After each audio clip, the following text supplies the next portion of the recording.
and welcome to Euro Football Daily, where today we're looking at the top 10 players who ended their playing career on a high. 10. Jean Tigana. The legendary Tigana might not have had the finest managerial career, but he'll be remembered as part of the Magic Square, with Jaurès and Platini in a France side that conquered European football. This of course refers to France's European Championship win in 1984, the year he also finished as a runner-up in the Ballon d'Or to his national team captain, Michel Platini. Domestically, Tigana was also very successful, winning 5 league titles and 2 domestic cups. Tigana never left France in his playing career though, but bowed out on top of French football with Marseille, as the Mali-born defensive midfielder won 2 league titles in his last 2 years of professional football. 9. Tony Adams. Mr. Arsenal finds his way onto our list by capping off his career with a League and FA Cup double. Tony Adams plied his trade across 3 decades, winning at least 2 trophies in each and under 2 of Arsenal's most successful ever managers. But at 36, Adams' career was winding down in 2002, and he barely got over double digits in appearances to qualify for a Premier League medal. But the truly glorious send-off was in the FA Cup, where he captained the side in the final against Chelsea as the Gunners won 2-0 thanks to Ray Parlour and Freddie Ljungberg, and Tony Adams lifted the trophy alongside vice-captain Patrick Vieira. A fitting way to end his career and to pass on the torch. 8. Roberto Baggio. Baggio didn't end his career with a plethora of trophies like most on this list, but he cemented his place as a hero in Italian football. The Ballon d'Or winner spent his career playing against some of Italy's biggest clubs, including Juventus, Milan and Inter. But at the age of 33, Inter decided not to renew his contract, and Baggio joined newly promoted Brescia, who failed to avoid relegation every time after joining Serie A before the divine ponytail arrived. Immediately being given the captaincy and the number 10 shirt, the responsibility was heavily on Baggio's shoulders, and he thrived under it, getting to double digits in goals and assists to leave Brescia to a record 7th place, and even got nominated for the Ballon d'Or that year. He went on to score 46 goals in just 101 games for Brescia before he eventually retired in 2004 at the age of 37. He got one last hurrah as well for the national side in a friendly against Spain, getting a huge amount of adulation from the supporters. That's an unprecedented way to end an illustrious career. 7. Michel Platini. Now the face of UEFA's corruption in an image that can't be saved, Platini actually ended his playing career on a high. Regardless of how the Frenchman is viewed nowadays, he was a phenomenal player with an envious collection of trophies, including 3 league titles, 2 domestic cups, a Champions League, as well as the European Championship for France. Platini stayed at Juventus until he retired at the age of just 32, and considering he won a Ballon d'Or for 3 consecutive years between the ages of 28 and 30, it's safe to say that he went out on the top. 6. Dino Zoff. Dino Zoff is a true Italian icon, captaining the national side to a World Cup in 1982 and also winning a European Championship 6 years later.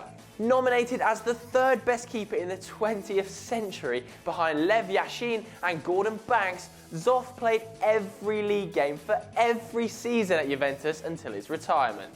This level of consistency wouldn't have been achieved without supreme ability, and Zoff came second in the 1973 Ballon d'Or to the one and only Johan Cruyff.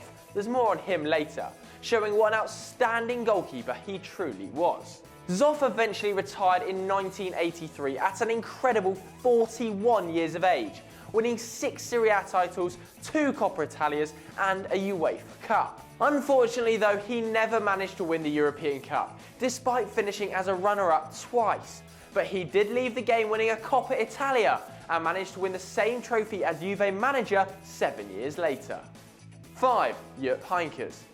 Former Bayern boss Heynckes didn't only exit the game as a player on a high, but in his last season as a manager before retirement, he took Bayern Munich to a historic treble, as they became the first German club in history to achieve the feat.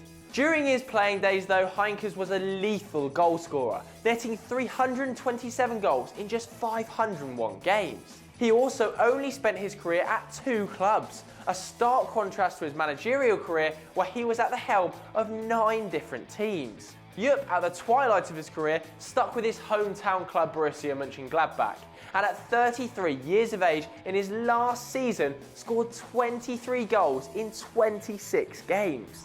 The season before, he won his 4th Bundesliga title, going down as a true icon for Mönchengladbach. 4. Oliver Kahn. One of the select few goalkeepers to be nominated in the top 3 for the Ballon d'Or, their Titan had a 21-year professional career, spending the majority of it at Bayern Munich.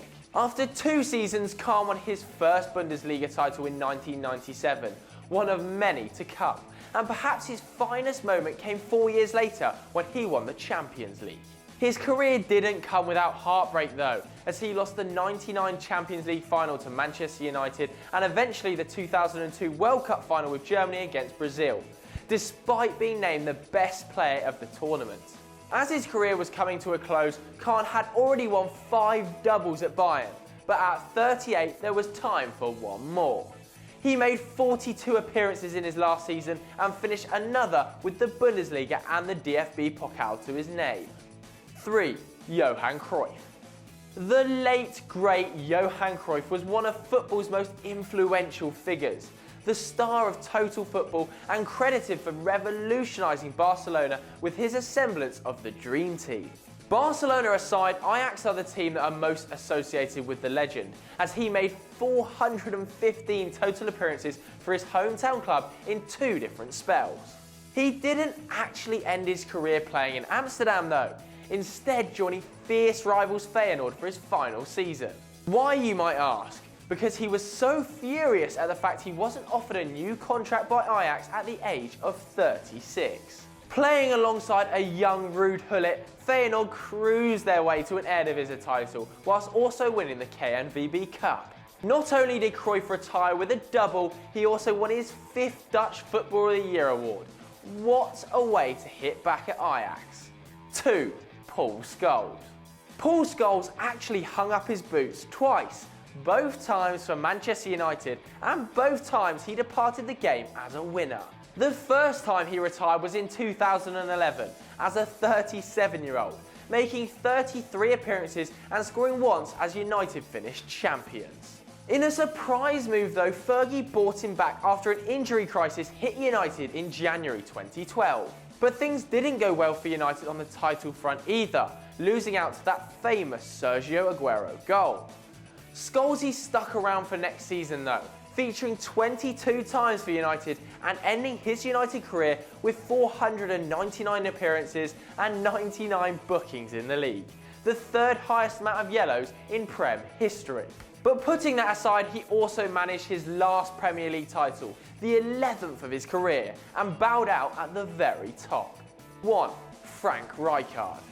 Rijkaard had a career spanning 15 years, and although he won 23 trophies, it wasn't without controversy. Most notably was his battles with Rudi Völler in the 1990 World Cup, where Frank gobbed into the German's glorious mullet as both players were sent off. Nicknamed the Llama by the German press, Rijkaard didn't let this affect his classy style of play, anchoring the midfield as he decided to rejoin his boyhood club Ajax to see out the final years of his career. It proved pretty fruitful for Rijkaard as he won 2 league titles in his final 2 seasons at the club, whilst also lifting the Champions League title before eventually embarking on a managerial career, probably the best way in history to end a club playing career. So that was 10 players who went out at the very top of the game. But if you enjoyed this video, why don't you check out 10 underrated players, and as always guys, please do like and subscribe.